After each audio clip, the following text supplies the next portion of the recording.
মধ্যপ্রাচ্যে স্বর্ণের দামের ওরা যে প্রাইসটা যেভাবে আন্তর্জাতিকভাবে রেটটা ওরা নির্ধারণ করে থাকে, আমাদের দেশে এখানে একটা ডিউটি স্ট্রাকচারের ব্যাপার আছে, যে কারণে স্বর্ণের দামটা একটু পরিবর্তন হয়েই থাকে। তো তেজাবি স্বর্ণের যে মার্কেটটা আমাদের প্রতিদিন থাকে, সেটার উপরে বেস করে আমাদের আসলে রেটটা প্রতিদিন পরিবর্তন করা হয়। আন্তর্জাতিক বাজারের সাথে সমন্বয় করতে হয় সবসময়, প্রতিনিয়ত। বিশেষজ্ঞ বাজার বিশ্লেষকদের মতে সবচেয়ে সম্ভাব্য পরিস্থিতি সোনার চাহিদা ও ফলস্বরূপ সোনার দাম ক্রমাগত বৃদ্ধি পাচ্ছে। এমপেক্সের মতে যদি গ্রাহকরা শেয়ার বাজারে লোকসান দেখে থাকেন এবং গোল্ডম্যান স্যাক্স আশঙ্কা করেন প্রায় ৪৫% সম্ভাব্য মন্দা তাদের সাম্প্রতিক রিপোর্টে শেয়ার মার্কেট সহ বিশ্ব অর্থনীতিতে যদি এমন পরিস্থিতি হয় তবে স্বর্ণ অবশ্যই ঊর্ধ্বমুখী থাকবে। তাছাড়া ভূ রাজনীতি ও সাম্প্রতিক সময়ের পরিস্থিতি তো আরেকটি উল্লেখযোগ্য কারণ। সাম্প্রতিক সময়ের পরিস্থিতি তো হলো কেন্দ্রীয় ব্যাংকগুলো স্বর্ণ ক্রয় করা। স্বর্ণের দামের ব্যাপারে এই কেন্দ্রীয় ব্যাংকগুলোর স্বর্ণ ক্রয় করা অনেকটা দাম বাড়ার ক্ষেত্রে বিরাট ভূমিকা পালন করে। বাণিজ্য উত্তেজনা ও ভবিষ্যতে সোনার দামে চমকপ্রদ সম্ভাবনার কথা বিশ্লেষকরা জানিয়েছেন। প্রতিবেদনের মতে বাণিজ্য উত্তেজনা যদি এভাবে থাকে, স্বর্ণ আউন্স প্রতি ৩৭০০ থেকে $৪৫০০ পর্যন্ত ওঠার সম্ভাবনা রয়েছে। যদি আমরা বাজার পর্যালোচনা করি, আন্তর্জাতিক ব্যবসা, ভূ রাজনৈতিক পরিস্থিতিকে লক্ষ্য করি, তাহলে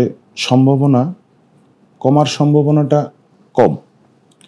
যদি বিশ্বব্যাপী আর্থিক পরিস্থিতি স্থিতিশীল হয় এবং মুদ্রাস্ফীতি হ্রাসের লক্ষণ দেখা যায়, তাহলে সোনার দাম স্থিতিশীল ও কিছুটা হ্রাস পাওয়ার হতে পারে।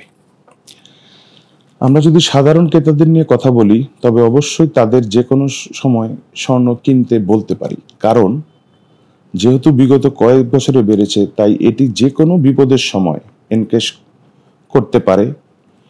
এটি একদিকে যেমন সিকিউরিটি, তেমন শখের বিষয়বস্তু হিসাবে কাজ করে।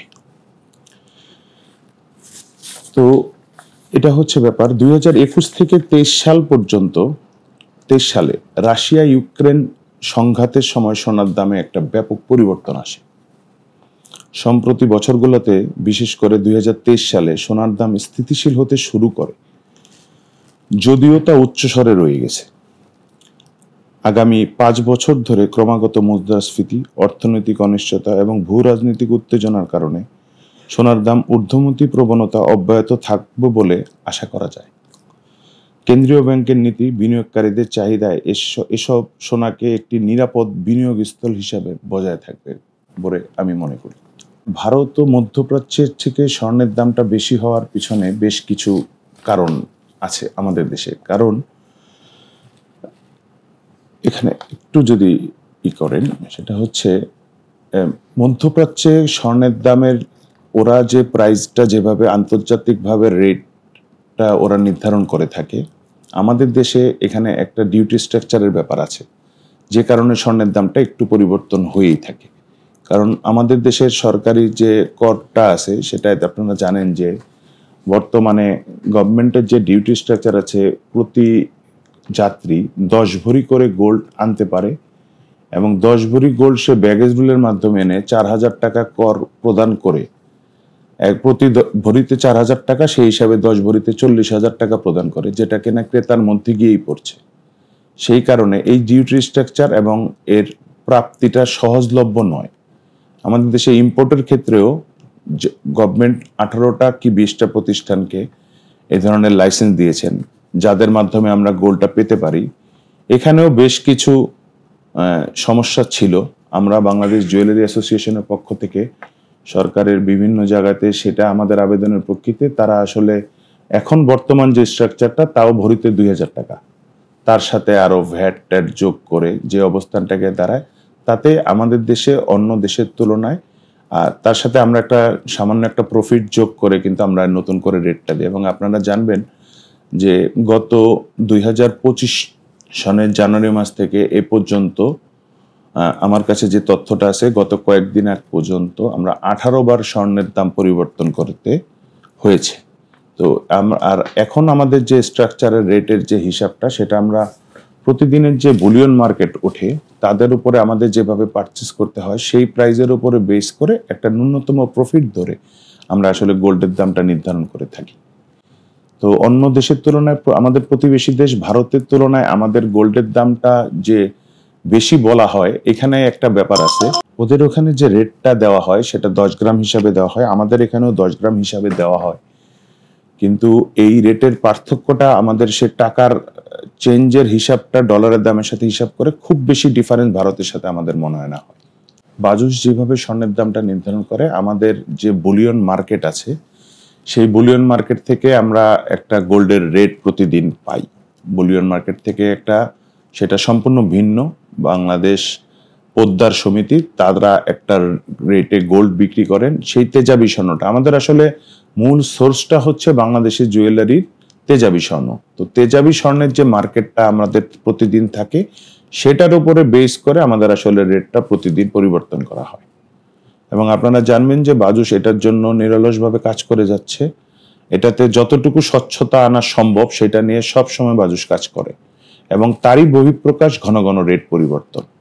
আপনারা রিসেন্টলি দেখেছেন আমরা একদিনে রেট চেঞ্জ করে বিকেলেও আবার রেট চেঞ্জ হয়ে গেছে। যখন দেখা যাচ্ছে আন্তর্জাতিক বাজারে রেটটা কমে গেছে, আমরা সাথে সাথে সেটা সমন্বয় করে বিকেল 4টাতেও আমরা সেই রেটটা কার্যকর করে দিছি। কিন্তু বাড়ার ক্ষেত্রে দেখবেন যে আমরা কিন্তু অবশ্যই কিছুটা দেখে আজকের রেটটা আমরা কালকে গিয়ে সেটার রেটটা নির্ধারণ করে ইমপ্লিমেন্ট করি, কিন্তু কমারও যখন সময় হয় তখন অবশ্যই আমরা চেষ্টা করি যত দ্রুততা এটা কমিয়ে কাস্টমারদের মধ্যে সমন্বয় করা যায় আমরা সেইভাবে করি রেটটা সবসময় নেব। এবং মানদণ্ডের ব্যাপার যেটা বললেন, মানদণ্ডটা হচ্ছে আন্তর্জাতিক বাজারে যেভাবে গোল্ডটা বিক্রি হয় বাংলাদেশ ঠিক সেম একইভাবে সেইভাবেই গোল্ডের সমস্ত মানদণ্ডটা মেনটেন করে। আপনারা জানেন যে আমাদের অলংকারটা অ্যাকচুয়ালি যেটা গোল্ডের পিওর গোল্ড সেটা ডেফিনেশনটা হচ্ছে 24 ক্যারেট দেওয়া হয়, আর আমরা যে অর্নামেন্টসগুলো তৈরি করি সেটা মান ভেদে 22 ক্যারেট, 21 ক্যারেট এবং 18 ক্যারেট, এই মান তিনটা মানে আমরা বিভক্ত করে বাংলাদেশে গোল্ড বিক্রি করি। 22 ক্যারেটটা হচ্ছে এক ভরিতে 91.6% পিওর গোল্ড থাকে, 21 ক্যারেটে 87.5% এবং 18 ক্যারেট হচ্ছে মানভেদে সেটা হচ্ছে 75% পিওর গোল্ড তার মধ্যে থাকে। ক্যারেটের ডেফিনেশনটা পৃথিবীব্যাপী এইভাবেই হয়, আমাদের দেশেও ঠিক সেম। এবং মানের দিক দিয়ে এখন আমরা বর্তমানে আমাদের দেশের কারিগররা আপনারা জানেন যারা হাতে তৈরি অর্নামেন্টস তৈরি করে তারা খুবই তাদের হাতের কাজের সুনাম পৃথিবীব্যাপী রয়েছে, কিন্তু আমরা সরকারি সহায়তা বিভিন্ন কারণে র ম্যাটেরিয়ালসের অপ্রাপ্যতার কারণে অনেক সময় আসলে আমরা বাইরে এক্সপোর্ট করার মতো কোনো অপশন এখন পর্যন্ত করতে পারছি না। আমরা চেষ্টা করছি সরকারের বিভিন্ন জায়গায় আমরা এটা নিয়ে আমাদের বাজুসের পক্ষ থেকে এগুলা করার জন্য সরকারের সহায়তার জন্য আমরা তাদের কাছে আবেদন করেছি, তারাও আমাদেরকে বলেছেন তারাও আমাদের সাথে সহায়তা করতে চান। এটা নিয়ে কাজ চলছে, আশা করা যায় সামনে আমরা ভালো কিছু পাবো। এবং এই মানের ক্ষেত্রে আমরা, আপনারা জানেন যে এখন বাংলাদেশে আন্তর্জাতিক মানের হলমার্কিং সেন্টার হয়ে গেছে অনেক।